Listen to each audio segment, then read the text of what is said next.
নাজির এখন আতঙ্কে আছে যে এবার আমাদের না কি হয়, তাহলে কি করা যায়? প্ল্যান করলো, আচ্ছা নবীকে ডেকে নিয়ে আসা যায়, ডেকে নিয়ে আমরা বসে একটা শান্তি চুক্তি করা যায় কিনা। আল্লাহ নবী গেলেন, সাথে গিয়েছেন 2-3 জন সাহাবী, আবু বকর রাদিয়াল্লাহু আনহু, ওমর ইবনে খাত্তাব। বনু নাজিরের দেয়ালে হেলান দিয়ে বসে আছেন আল্লাহ নবী সাল্লাল্লাহু আলাইহি ওয়াসাল্লাম। নেগোশিয়েট হবে, মানে কথা হবে আর কি, সংলাপ হবে, আলোচনা, ঠিক আছে। এবার বনু নাজিরের কিছু ছেলে নেতা চিন্তা করলো এটাই সুবর্ণ সুযোগ যে আগে আমরা যেভাবে নবীদেরকে হত্যা করেছিলাম, এবার মুহাম্মদকে বাগে পাওয়া গেছে সাল্লাল্লাহু আলাইহি ওয়াসাল্লাম, এবার তাকে শেষ করে ফেলবে। কি করলো তারা? চাক্কি আছে না, চাক্কি বুঝেন, যে গম গুঁড়া করতো আগে, জাতা, এই জাতার 2-3টা পার্ট নিয়ে ছাদের উপরে গিয়ে প্রস্তুতি নিয়েছে, উপর থেকে ফেলবে আল্লাহ নবীর মাথা সাল্লাল্লাহু আলাইহি ওয়াসাল্লাম। জিবরাইল আলাইহিস সালাম আসা হাজির, শেষ। ইয়া রাসূলুল্লাহ, এখান থেকে ওঠেন। কেন? আপনাকে মারার প্ল্যান করছে। আমি বললাম না তাকে 15 বার হত্যা করার চেষ্টা করা হয়েছে। তিনি উঠে আবু বকর সিদ্দিককে বলেন, ওঠো, হাঁটা শুরু করো। কেন? ইয়া রাসূলুল্লাহ, চলো। উঠে হাঁটা শুরু করলো। পরে দেখা গেল সত্যি সে এই প্ল্যানটা করেছিল, আল্লাহ নবীকে আল্লাহ পাক সেভ করলেন। আবার যুদ্ধ ঘোষণা হলো এদের সাথে। এবার কোন অপরাধে? আল্লাহ নবীকে হত্যা করার চেষ্টার অপরাধ। সূরা হাসর করে দেখেন, হাসরে ডিটেলস আছে। সামরিক অভিযান করা হলো ওদের বিরুদ্ধে, ওদের সব খেজুর গাছগুলোকে কেটে ফেলা হলো, আলটিমেটাম দেওয়া হলো 3 দিন বা 7 দিন সময় দিচ্ছি, বের হয়ে যাও, না হলে সবগুলোর গর্দন উড়ে দেবে। ওরা বের হয়ে চলে গেল। এবার এরা কোথায় গেল? ওই খায়বরে গিয়ে আশ্রয় নিল। আরেকটা বাকি আছে, তার নাম বনু কুরাইজা। কি নাম? সন্ধি চুক্তির কথা মনে আছে আপনাদের? দফায় দফায় এরা ভঙ্গ করলো, এটা দেখলেন? কোন কোন পাপে? মুসলিম নারীর শ্লীলতাহানি, স্বয়ং রাসূলকে হত্যার চেষ্টা। 2টা কম চলে গেল, আরেকটা কম বাকি থাকলো। এরা বললো ঠিক আছে। আর এই বনু কুরাইজা ছিল সবচেয়ে শক্তিশালী, অস্ত্র শস্ত্র দুর্গ সব দিক থেকে। এবার তারা বললো ঠিক আছে, আমরা আমাদের মতো করে চলবো, আমাদের সাথে কোনো জ্ঞানজাম আমরা চাচ্ছি না, ঠিক আছে চলো, ভালো কথা। আল্লাহ নবী এটা বললেন যে বদরের মাঠে কুরাইশদের যে অবস্থা হয়েছে, সেই অবস্থা যদি তোমাদের উপরে না আসতে দিতে চাও, তাহলে তাড়াতাড়ি ইসলাম কবুল করো। বনু কুরাইজা বলল, আপনি কি আমাদেরকে কুরাইশদের মতো দুর্বল মনে করেছেন? যদি আমাদের সাথে যুদ্ধ লাগে তাহলে দেখে নেবেন যে আমরা কত শক্তিশালী। আল্লাহ নবী সবর করলেন, তারপরেও ধৈর্য ধরলেন, সাহাবীদেরকে বলেন ধৈর্য ধরো। এবার খন্দকের যুদ্ধ চলছে, মনে আছে খন্দক? 10,000 সৈন্য নিয়ে কুরাইশরা এসেছে, সামনে খাল খুঁড়ে ফেলা হয়েছে। সবাই সিরাত পড়ুন বাসায় গিয়ে, কমপক্ষে এই সিরাতে খাতামুল আম্বিয়াটা পড়েন, অথবা নবী রহমতটা পড়েন, বা আর রাহিকুল মাহতুমটা পড়েন, এগুলো সব লেখা আছে। এবার তারা কুরাইশদের সাথে যুক্ত হলো। আল্লাহ নবীকে কথা দিল যে আমরা ওদের সাথে নাই, আমরা আপনাদের সাথে আছি। যখন কুরাইশরা আক্রমণ করলো, এরা আবার তখন পাল্টি নিয়ে নিল, পাশা পরিবর্তন করে ফেলল। আল্লাহ নবী সাল্লাল্লাহু আলাইহি ওয়াসাল্লাম, এটা কতদিন হয়েছে? প্রায় 1 মাস 1.5 মাসের মতো, 1.5 মাস মদিনা অবরোধ করে রেখেছে তারা। পরে আল্লাহ পাক ধূলি ঝড় পাঠিয়েছেন, ফেরেশতা নাজিল করেছেন, সাহাবীদের সাথে দফায় দফায় কয়েকটা সংঘর্ষ হয়েছে। তারা খন্দক খাল ঘুরে সামনে আসতে পারে নাই। ওই সালমান ফারসি রাদিয়াল্লাহু আনহু এই পরামর্শ দিয়েছিলেন, মনে আছে আপনাদের? যাই হোক, আবু সুফিয়ানের বাহিনী ফেরত চলে গেল খন্দক থেকে, তারা আর পেরে উঠলো না। এবার বনু কুরাইজার সাথে ডিল করার পালা। ওই যে হাদিসটা এসেছে যে কেউ আসরের নামাজ পড়বা না বনু কুরাইজায় না গিয়ে, মনে আছে হাদিস? মনে আছে? সাহাবী 2টা দল হয়ে গেল, একদল আগে নামাজ পড়ে, একদল পড়ে। যেখান থেকে আমরা এই যে মাযহাবের দলিলগুলো নিয়ে আসি, যে সাহাবীদের মধ্যে 2টা মাযহাব হয়ে গেল। তো বনু কুরাইজায় গিয়ে নবী সাল্লাল্লাহু আলাইহি ওয়াসাল্লাম অবরোধ করলেন। নবীজি বললেন কেউ বর্ম খুলবে না, কেউ তরোয়াল রাখবে না, যতক্ষণ পর্যন্ত বনু কুরাইজাকে ওর সাথে আমরা ডিল না করছি। এবার বনু কুরাইজাকে বাগে পেয়ে, কুরাইশরা তো চলে গেছে, আবু সুফিয়ানরা চলে গেছে, ওদেরকে একা ফেলে এরা চলে গেছে। যদি মুসলমানরা সত্যি কিছু করতে পারতো, দেখতেন এরা এখনো এগুলো ফেলে চলে যাইত, এই বন্ডিং থাকতো না, পশ্চিমাদের বন্ডিং থাকতো না। ওরা সবসময় মানুষের সাহায্য নিয়ে চলেছে, এখানে যেমন মদিনায় মানুষের সহযোগিতা নিয়ে চলেছে, এখনো এরকম পশ্চিমাদের সহযোগিতা নিয়ে চলছে। আগে ব্রিটেনের হাত ধরে ঢুকেছে, আমেরিকার হাত ধরে বড় হয়েছে, এখন নিজে অনেক শক্তিশালী হয়ে গেছে। কিন্তু এই বন্ডিংটা না থাকলে ওই অল্প কিছু 3-4 হাজার ভাই মিলে এদেরকে এখান থেকে তাড়িয়ে দিতে পারত। সম্ভব এটা? আরবের রাষ্ট্রের দরকারই নাই। তোরা ফুটবল খেলা দেখ নেইমারকে নিয়ে, ওটাই করতে থাক। ফুটবল খেলা দেখছে না এখন, আর মাঝে মাঝে বৈঠক করে আর বলে যে আমরা উদ্বিগ্ন, কিছু করা দরকার, হ্যাঁ, নিন্দা জানাই, ত্রাণ পাঠাই। সুবহানাল্লাহ। আল্লাহ রাব্বুল আলামিন এই যে ক্ষমতা দিয়েছেন, কুলিল্লাহুম্মা মালিকাল মুলক তুতিল মুলকা মান তাশা ওয়া তানজিউল মুলকা মিম্মান তাশা, এটার একটা একটা করে ধরবেন, হিসাব নেবেন ইনশাআল্লাহ। জেরুজালেমের আশপাশে সব মুনাফিক বসে আছে, সব মুনাফিক বসে আছে। আর আমি আপনাকে সিরাত থেকে দেখালাম সাহাবীদের অ্যাটেম্প্ট কেমন ছিল। বনু কুরাইজাকে ঘেরানো হলো, ঘিরে বলা হলো যে তোমাদের এখান থেকে বের হওয়ারও কোনো সুযোগ নাই, যুদ্ধ করবা না আত্মসমর্পণ করবো। তারা বললো যে আত্মসমর্পণ করবো। দেখেন, এর আগের দুইটা কওমকে নবী সাল্লাল্লাহু আলাইহি ওয়াসাল্লাম চলে যাওয়ার পারমিশন দিয়েছিলেন। পয়েন্টটা বুঝতে পারছেন? এই কওমটা যুদ্ধের মাঠে যারা গাদ্দারি করলো বনু কুরাইজার ব্যাপারে, নবীর ফয়সালা কি হবে? নবী বলছেন সাদ বিন মুয়াজ যে ফয়সালা করবে সেটাই ফয়সালা। কোন সাহাবী? সাদ বিন মুয়াজ, বিশিষ্ট সাহাবী, আউস গোত্রের সাদ বিন মুয়াজ রাদিয়াল্লাহু আনহু বললেন, তিনি ওই ফয়সালা করলেন যেই ফয়সালা উমর ইবনুল খাত্তাব বদরের মাঠে করতে চেয়েছিলেন। বদরের মাঠে যুদ্ধবন্দীদের ব্যাপারে উমরের ফয়সালা কি ছিল? কতল। ইয়া রাসূলুল্লাহ, রক্তপাতের দরকার নাই, মুক্তিপণের দরকার নাই, সবগুলোকে কতল করে দেন। এরা থাকলেই সমস্যা সৃষ্টি করবে। পরে নবী সাল্লাল্লাহু আলাইহি ওয়াসাল্লাম কি মুক্তিপণের পক্ষে ছিলেন, তাই না? আল্লাহ পাক কিন্তু এর বিরুদ্ধে আয়াত নাযিল করেছেন। আয়াতগুলো পড়ে দেখেন। ওমর রাদিয়াল্লাহু আনহুর এই মতামতকে অগ্রাধিকার দিয়ে আল্লাহ রাব্বুল আলামিন তার পক্ষে আয়াত নাযিল করেছেন। সুবহানাল্লাহ। আর এখানে সাদ বিন মুয়াজ রাদিয়াল্লাহু আনহু ওই একই পদক্ষেপ নিলেন যে না, ছাড়া যাবে না, সবগুলোকে করতে করতে সব বালেগ মানে যারা প্রাপ্তবয়স্ক সবার শিরোচ্ছেদ করা হয়েছে সাদ বিন মুয়াজের হাতে। এইটাই সেই কম। আর বাকি যেটা ছিল এটা চলে গেল খায়বারে। পরে হুদাইবিয়া সন্ধির পরে, হুদাইবিয়া সন্ধিটা একটু বোঝেন। হুদাইবিয়া সন্ধি হচ্ছে কুরাইশের সাথে। কেন হচ্ছে কুরাইশের সাথে? আল্লাহ নবী কেন মেনে নিচ্ছেন? কারণ 10 বছর যদি তারা যুদ্ধ না করে আমাদের সাথে, কুরাইশরা যদি 10 বছর আমাদের সাথে যুদ্ধ না করে, তাহলে আমরা কিন্তু এবার অন্যান্য শত্রুদেরকে দমন করার একটা সুযোগ পাবো, তাই না? ব্যাপারটা বুঝতে পারছেন?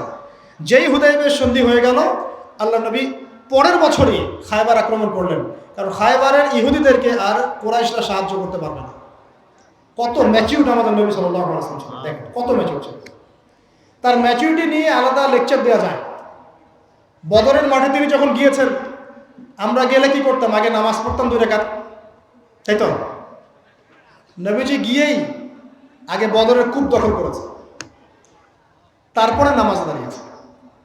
কথা বুঝতে পারছেন? বদরের কূপ যার হাতে, পানির নিয়ন্ত্রণ তার হাতে। যুদ্ধ করতে আসছিস, পানি ছাড়া তো চলতে পারবি না, আগে পানির কূপ দখল। ম্যাচিউরিটি দেখেন, বুদ্ধি। হিজরত করতে যাবেন, মদিনায় যাওয়ার রাস্তা দিয়ে যান নাই, উল্টা দিকে গিয়েছেন। মানুষ মনে করবে যে এই দিক দিয়ে যেতে পারে, তিনি উল্টা দিকে গিয়ে গাড়ে সাওয়ারে গিয়ে রাত কাটাচ্ছেন। 3 রাত থেকেছেন, সব ঠান্ডা হয়ে গেছে, তারপরে যাওয়া শুরু করেছে। ম্যাচিউরিটি নিয়ে আরেকটা লেকচার দেওয়া যাবে, ওটা নিয়ে আমি কথা বলছি। আল্লাহ নবী সাল্লাল্লাহু আলাইহি ওয়াসাল্লাম প্রজ্ঞা, হিকমা কোন পর্যায়ে ছিল। এবার তিনি খায়বার আক্রমণ করলেন। খায়বারের ঘটনা আপনারা জানেন, আলী রাদিয়াল্লাহু আনহুর ঘটনা। খায়বার মানে আলী রাদিয়াল্লাহু আনহু।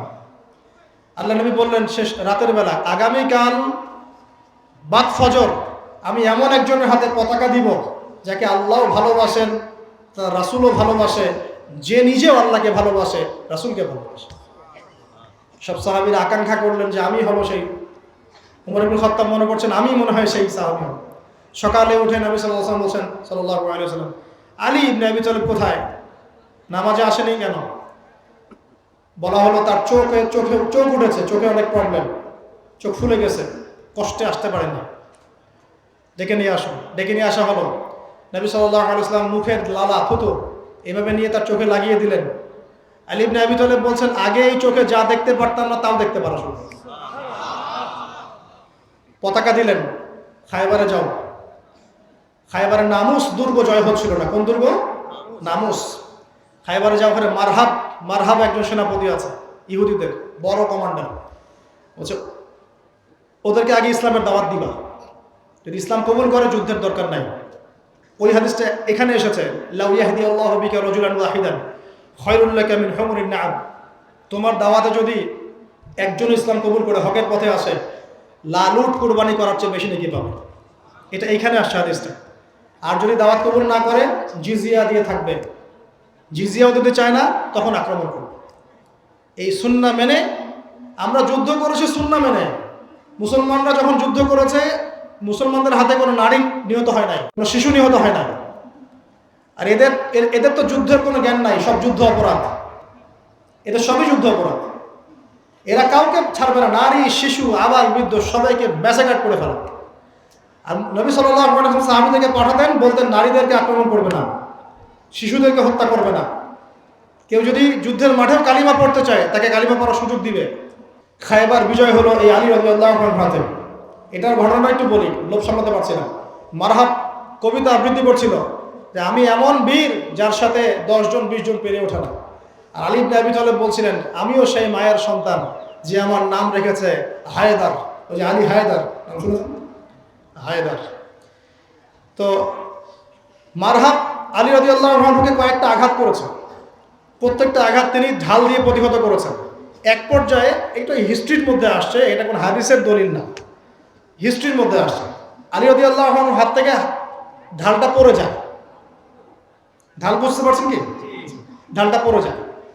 তখন খায়বারের লোহার যে দরজা, এই দরজার একটা কপাট বিসমিল্লাহ বলে আলী রাদিয়াল্লাহু আনহু খুলে ঢাল হিসেবে ইউজ করা শুরু করে।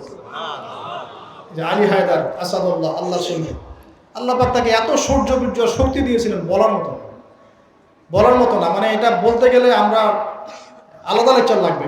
আলী ইবনে আবি তালেবকে নিয়ে কথা বলতে হবে। মানুষ যার জীবনী পড়লে ঈর্ষা হয়।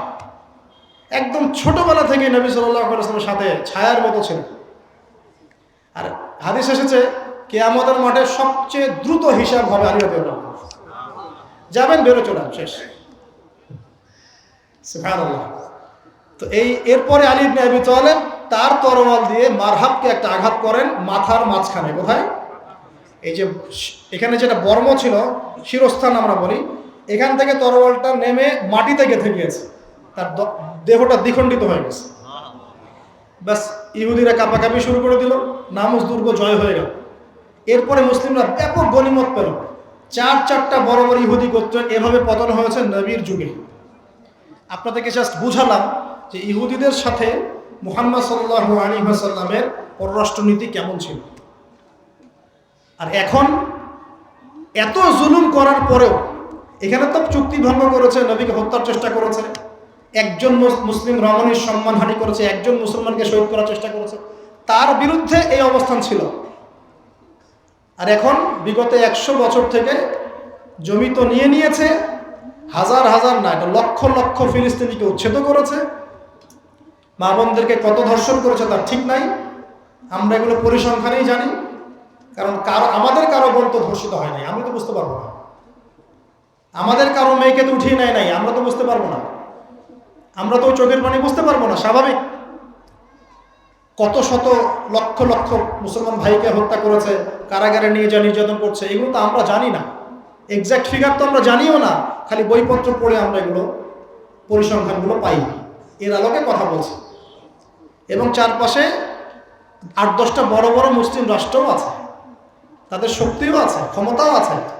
কেউ তো পারমাণবিক ওয়েপেন্সও বিলং করে। নবী সাল্লাল্লাহু আলাইহি ওয়াসাল্লামের সুন্নত কি ছিল, আর এখন আমাদের কি সুন্নত, এটা আপনি পার্থক্য করেন। পার্থক্য করে এখন আমাকে বলেন যে আমাদের অবস্থা এমন হবে না কেন। আর এখন কেউ নাই আমাদের সাথে। তারপরে কিছু জাবাজ মানুষ যখন তাদের এই জুলুমের বিরুদ্ধে দাঁড়িয়ে যায়, তাদের এই দাঁড়ানোটা জায়েজ না নাজায়েজ, বৈধ না অবৈধ, তার জন্য ফতোয়াবাজি শুরু হয়। তাহলে নেফাকির কোন স্তরে নেমে গেছে আমরা চিন্তা করেন। 100 বছর থেকে এই জুলুম করার পরে, জুলুমের পর জুলুম করার পরে আমাদের জায়গা, আমাদের জমি, আমাদের মা, আমাদের বোন, আমাদের বাচ্চা, কতগুলো বাচ্চাকে তারা হত্যা করেছে। আল্লাহই ভালো জানেন পরিসংখ্যান, কতগুলো বাচ্চাকে তারা হত্যা করেছে। এক বোমে 200 জনকে মারতে পারে, আরেক বোমে 300 জনকে মারতে পারে। হাসপাতালে আশ্রয় নেওয়া মানুষকে বোম মেরে হত্যা করতে পারে। হাসপাতালে মানুষ আছে 500-600, চিকিৎসা নিতে গিয়েছে, সেখানে বোম মারতে পারে। দাজ্জালকে চিনতে আপনাদের এখনো বাকি আছে? সে পৃথিবীতে যা ইচ্ছা তাই করবে। তার অনুসারী এই জায়নিস্ট ইহুদিরা এখন যা ইচ্ছা তাই করছে। আর ও যখন বের হবে তখন কি অবস্থা হবে তাহলে চিন্তা করেন, ভাবেন। আর এদের বিরুদ্ধে যখন কিছু মানুষ প্রতিবাদ করে, প্রতিরোধ গড়ে তোলে, বই লিখে, কলম লিখে, সঙ্গীত রচনা করে বা কিছু করে, তখন আমরা এগুলোর সমালোচনা করা শুনি। তাদের বিপক্ষে ফতোয়া খুঁজে, ওদের আকীদা ঠিক নাই, ওদের মানহাজ ঠিক নাই, পদ্ধতি ঠিক নাই, এই নাই সেই নাই। লজ্জা, মানুষের লজ্জা যখন থাকে না তখন মানুষ এই কথাগুলো বলতে পারে। মানুষের লজ্জা যখন, লজ্জার শেষ সীমায় চলে আসে মানুষ নির্লজ্জ। কারণ আমি যেই মনিবের দাসত্ব করছি, ওই মনিবের পোষা কুকুরের মতো আমি আচরণ করছি। আমাকে তো আমার হক আদায় করতে হবে। যেই প্লেটে খাচ্ছি ওই প্লেটের তো হক আদায় করতে হবে আমাকে। যেখান থেকে রিজিক আমার আসে ওটার তো হক আদায় আমাকে করতে হবে। আল্লাহর বান্দারা, আপনারা হক আর বাতিল চিনে নেন, বইপত্র পড়াশোনা করেন, পরিসংখ্যান দেখেন, সিরাতের আলোকে, কোরআন হাদিসের আলোকে বর্তমান বিশ্বটাকে মেলান। দেখেন তাদের সাথে আমাদের অবস্থান আগে কেমন ছিল, এখন তারা কি করতেছে আমাদের সাথে। এই হলো অবস্থা। এখন শেষ করার আগে এতটুকু বলে দেই যে এই অবস্থা ইনশাআল্লাহ চিরস্থায়ী হবে না। আমাদের এই ভাইরা কেউই মরে নাই, তারা জীবিত আছে ইনশাআল্লাহ। উহুদ যুদ্ধের সাহাবীরা কি মরে গেছেন? তারা জীবিত আছে। বাল ইউরযাকুন, তাদেরকে রিজিক দেওয়া হয়। বদরের শহীদ সাহাবীরা কি মারা গেছেন? তারা জীবিত আছে। পৃথিবীর যে জায়গাতেই মুসলিমদের উপর নির্যাতন হয়েছে এবং তারা প্রতিহত করেছেন, তাদেরকে মেরে ফেলা হয়েছে, তারা ইনশাআল্লাহ মৃত নন। আল্লাহ চান তো তারা শাহাদাতের এই নিয়ামত তারা লাভ করেছেন ইনশাআল্লাহ। আমাদের ভাইরা মরেন না ইনশাআল্লাহ। এই বাচ্চাগুলো তারা মরে না ইনশাআল্লাহ। এই বাচ্চাগুলোর সাথে কাল কিয়ামতের মাঠে এবং জান্নাতে দেখা হবে ইনশাআল্লাহ। এবং যারা এই যুদ্ধ অপরাধ ঘটিয়েছে এবং ঘটিয়ে যাচ্ছে, এরা জাহান্নামের যে অতল তলে থাকবে এটাও আমরা দেখবো ইনশাআল্লাহ। এটা আল্লাহ পাক দেখাবেন। এমনকি আরফবাসীও দেখবে। আরফবাসী, জান্নাত জাহান্নামের মাঝখানে কিছু মানুষ থাকবে, যাদের চেহারা একবার ঘুরিয়ে দেওয়া হবে জাহান্নামীদের দিকে, একবার জান্নাতের দিকে। জাহান্নামীদের দিকে ঘুরিয়ে দেওয়া হবে, তারা দেখে বলবে সুবহানাল্লাহ, দুনিয়াতে তোমরা এত বড় বড় কথা বলতা, এত ক্ষমতা ছিল, এত কিছু করেছিল, আজকে তোমাদের এই অবস্থা কিভাবে? তারা বলবে আল্লাহ এই জালেমদের সাথে আমাদেরকে করো না। চেহারা ঘুরিয়ে দেওয়া হবে জান্নাতের দিকে। জান্নাতের নাজ নেয়ামত তারা দেখবে। আরববাসী তারা আশা করবে আমাদেরকে সেখানে দেওয়া হোক। শেষ পর্যায়ে আল্লাহ রাব্বুল আলামিন তাদেরকে জান্নাত দিবেন। আরববাসী কথা বলবো, সূরা আরাফের মধ্যে আছে। আমরা দেখবো আমাদের বোনরা মারা যায় না ইনশাআল্লাহ, আমাদের বাচ্চারা মরে নাই, আমাদের ভাইরা মরে নাই। এখন কি হবে? তারা শুধুমাত্র এই অল্প অঞ্চলটা চাচ্ছে না, তারা পুরো হোলি ল্যান্ডটাকে চাচ্ছে। 40 বছর ঈসা আলাইহিস সালাম এই বিশ্বটাকে শাসন করবে। কত বছর? 40 বছর। ওখানেই সভ্যতা শেষ হবে। তারপরে মানুষ আবার খারাপ হওয়া শুরু করবে। এমন একটা অবস্থা হবে যে মানুষ রাস্তাঘাটে জেনা করছে। আল্লাহ আল্লাহ এই শব্দগুলো বলার মতো একটা মানুষও থাকবে না। এটা কখন হবে? 40 বছরের খেলাফতের পরে, আরো পরে। তার মানে আরো অনেক সময় পরে আছে অবশ্যই, এগুলো সামনে হতে যাচ্ছে। একটা জেনারেশনে খারাপ হতে তো অনেক সময় লাগে না? কমপক্ষে 100 বছর লেগে যায় একটা জেনারেশনে খারাপ হতে। আমরা জানি না, আল্লাহু আলাম। তবে ঈসা ইবনে মারইয়ামের এই বিশ্ব শাসনের পরে, 40 বছর বিশ্ব শাসনের পর এই অবস্থাটা আসবে। আর ওই কওমের সামনেই পশ্চিম দিক থেকে সূর্য উঠবে। মানে কি? তারপরে দ্বিতীয় ফুৎকার, আমরা সবাই উঠে দাঁড়াবো। তারপরে কি? ফামান ইয়ামাল মিসকালা যাররাতিন খায়রান ইয়ারা ওয়া মান ইয়ামাল মিসকালা যাররাতিন শাররান ইয়ারা। ব্যাস, এই হলো আমাদের ডেস্টিনেশন গন্তব্য। এখন আমাকে বলেন, আপনারাই বলেন, এখন তাহলে আমাদেরকে কোন কোন জায়গাগুলোতে বেশি ফোকাস করা দরকার? ফেসবুক, ইউটিউব, আপোষে গীবত, তহমত, সমালোচনা, ইখতিলাফি মাসলা নিয়ে আমাদের ঝগড়া, ভাইয়ের সম্মানহানি করা, ধুয়ে দেওয়া। ধুয়ে দিলেন, টাইটেলও মাশাআল্লাহ, মানে হচ্ছে ওয়াশিং মেশিন। হ্যাঁ, আমরা কোনো কোনো জায়গায় দেখি ভিডিও সামলাইন দিয়েছে অগ্নি ঝরা বক্তব্য, কি আগুন ঝরা দিয়ে আসলাম। হ্যাঁ, সকালে মানুষ ভুলে গেছে। কেন এইসব করতে চান? ইখলাস ঠিক রাখেন, আন্তরিকতা ঠিক রাখেন, নিয়ত বিশুদ্ধ রাখেন, ওলামায়ে কেরামদের সোহবতে থাকেন, ইনশাআল্লাহ ভালো কিছু হবে ইনশাআল্লাহ। উম্মার ভবিষ্যৎ সামনে ভালো, এখন যা দেখছেন এটা থাকবে না ইনশাআল্লাহ। তাহলে আমাদের কিছু করণীয় তো আছে নাকি ভাই? আমি কয়েকটা পয়েন্ট বলি খালি। পড়াশোনা করেন, ইলম অর্জন। 1 নম্বর কি? ইলম অর্জন। 2 নম্বর, বারবার বলি এগুলো আমি লেকচার। 2 নম্বর, ইলম অনুযায়ী আমল, ইলম অনুযায়ী। 3 নম্বর, সাহাবীওয়ালা জিন্দেগি, সাহাবীদের মতো জিন্দেগি করার চেষ্টা করতে হবে, আল্লাহ তৌফিক দান করুন। 4 নম্বর, হালাল খাইতে হবে, হালাল রিজিক, যেটা এই বিশ্বে খাওয়া খুব টাফ, তারপরেও চেষ্টা থাকবে। 5, আদর্শ পরিবার, আদর্শ ইসলামিক পরিবার। এটা সুযোগ আপনাদের সবার সামনে আছে, এগুলো করতে আপনাকে কেউ বাধা দিবে না। 6 নম্বর, আমর বিল মারুফ, সৎ কাজে আদেশ। 7, নাহি আনিল মুনকার, অসৎ কাজে নিষেধ। 8 নম্বর, আমরা বিভক্তি বাড়াবো না, ঐক্যবদ্ধ করতে পারি না পারি, উম্মার মধ্যে বিভক্তি বাড়াবো না। 9 নম্বর, আমরা ইসলামের মূল শত্রুদেরকে চিহ্নিত করব, তাদের বিরুদ্ধে আমাদের অবস্থান, মুসলমানদের বিরুদ্ধে আমাদের অবস্থান না, আমরা মূল জায়গায় থাকবো, মূল জায়গা থেকে সরে যাব। 10 নম্বর, আল্লাহ পাক যা দিয়েছেন আপনাকে, জান, মাল, সময়, শ্রম যা দিয়েছেন আল্লাহ পাক আপনাকে, আমাকে, ওইটাকে আল্লাহর রাস্তায় বিলিয়ে দেন ইনশাআল্লাহ। এই কাজগুলো যদি আমরা করতে পারি, আশা করা যায় ভালো কিছুই হবে ইনশাআল্লাহ। আজকে আপনাদেরকে এতটুকু জানালাম নবী সাল্লাল্লাহু আলাইহি ওয়াসাল্লাম কিভাবে দিনটাকে কায়েম করেছেন, তার সুন্নতের পদ্ধতিটা কেমন ছিল, এবং স্পেশালি এই জিউসদের সাথে তিনি কিভাবে পলিটিক্যাল অ্যাফেয়ার্সকে ডিল করেছেন, আর এখন আমরা কি করছি। আচ্ছা, এদের সাথে আমাদের কিছু করার আছে। পয়েন্টগুলো বলি, কেউ করতে পারলে করবে, না করতে পারলে নাই। ওদের সমস্ত পণ্যগুলো ব্যবহার করা বন্ধ করে দেবে। বাসায় যা ইউজ করছি, যা খাচ্ছি, যা পড়ছি, খেয়াল করে দেখেন এমন হচ্ছে নাকি, এমন আবার হচ্ছে না তো যে আমি ওদের সাথে ব্যবসা বাণিজ্য করে আমার টাকায় লাভ করে সে বুলেট কিনছে, ওই বুলেট আমার ভাইয়ের পক্ষে গুলো চাচ্ছে। এটা একটা বড় অস্ত্র। পৃথিবীতে মুসলমানদের সংখ্যা কম নয়। যদি এটা করতে পারতাম বা করতে পারি, কিছু তো একটা করা হবে ইনশাআল্লাহ, কিছু একটা পদক্ষেপ হবে। উচিত ছিল ওদের সাথে কূটনৈতিক সম্পর্ক বন্ধ করে দেওয়া। 2, উচিত ছিল ওদের সব রাষ্ট্রদূতদেরকে প্রত্যেকটা মুসলিম কান্ট্রি থেকে বহিষ্কার করা। এটা উচিত ছিল। উচিত ছিল মুসলিম রাষ্ট্রগুলোর একসাথে বসে, এক টেবিলে বসে একটা ফোরাম তৈরি করা, একটা বৃহত্তর সামরিক জোট গঠন করা এবং তাদের বিরুদ্ধে জিহাদ ঘোষণা করা। যদি এইসব সন্ত্রাসী হামলা এবং যুদ্ধ অপরাধ তারা বন্ধ না করে, ততক্ষণ পর্যন্ত যুদ্ধ চলা উচিত ছিল। আমি আপনাকে দেখিয়েছি একজন মুসলিম রমণীর সম্মানের বিনিময়ে নবী সাল্লাল্লাহু আলাইহি ওয়াসাল্লাম এই যুদ্ধ করেছেন। আমরা যদি তার উন্মত হয়ে থাকি, উচিত ছিল। কারণ মুসলিম কান্ট্রির কাছে অনেক বড় বড় ওয়েপন্স আছে। পশ্চিমারা আমাদেরকে চাপ দিতে পারলে আমরাও পারি। বাংলাদেশের মতো ছোট্ট একটা কান্ট্রি যদি এত বড় বড় কথা বলতে পারে, আরবের এই কান্ট্রিগুলো করতে পারে না? পারা উচিত ছিল না? আল্লাহ পাক আমাদেরকে বোঝার তৌফিক দান করুন।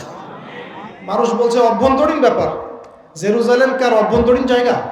ওটা তো আমাদের কেবলা ছিল, পুরো উম্মার জায়গা। আমাদের নবী মেরাজ হয়েছে, ওটা আমাদের সবার জায়গা।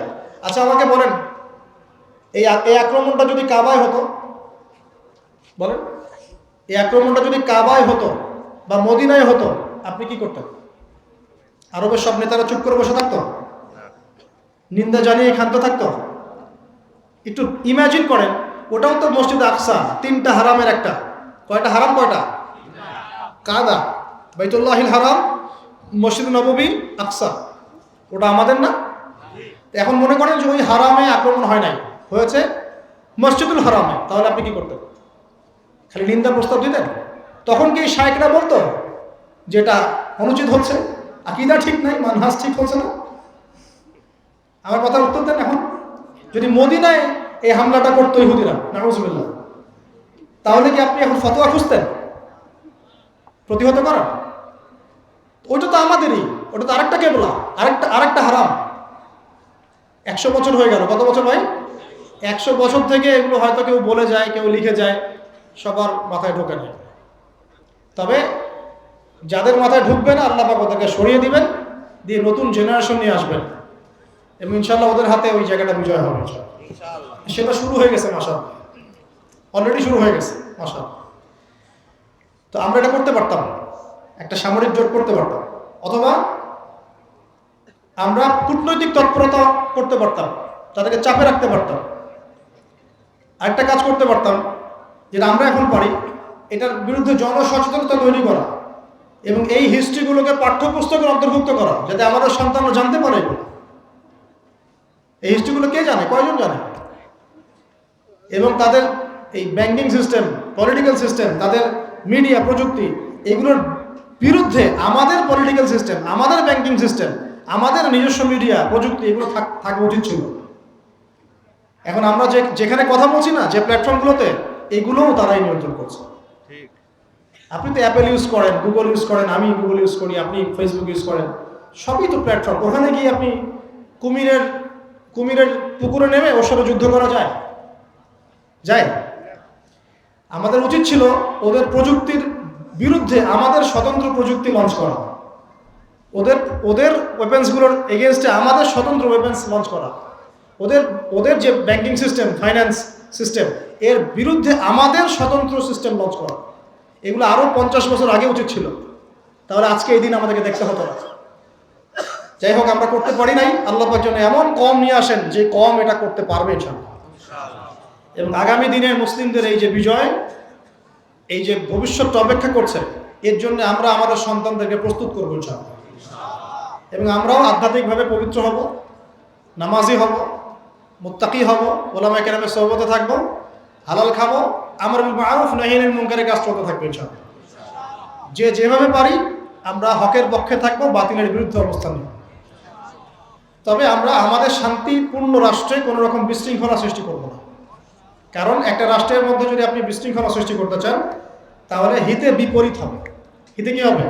বিপরীত হবে। আল্লাহর কাছে দোয়া করি, আল্লাহ পাক যেন আমাদেরকে যোগ্য একজন নেতা দান করেন, এবং অনুসারীদের মধ্যে ইসলাম প্রবেশ করান। সবার কলবগুলোকে আল্লাহ পাক দ্বীনের দিকে ঘুরিয়ে দেন। সবাইকে আল্লাহ পাক দ্বীনের ইলম অর্জনের তৌফিক দেন। আলেমদেরকে আল্লাহ পাক দীর্ঘ নেক হায়াতুত তাইয়্যিবা দান করেন, এবং আমাদের মধ্যে আপোষের বিভক্তিটা আল্লাহ পাক কমিয়ে দেন। আমাদেরকে বিচক্ষণ হওয়ার তৌফিক দান করেন, ইস্যু পাগল না হওয়ার তৌফিক দান করেন। আল্লাহ পাক আমাদের সবাইকে যেন হালাল রিজিকের ব্যবস্থা করেন, আদর্শ পরিবার করে দেন, এবং আমাদেরকে এমন একটা প্রজন্ম গড়ার তৌফিক দান করেন যারা ইনশাআল্লাহ হকের পক্ষে থাকবে, বাতিলের বিপক্ষে অবস্থান নেবে ইনশাআল্লাহ।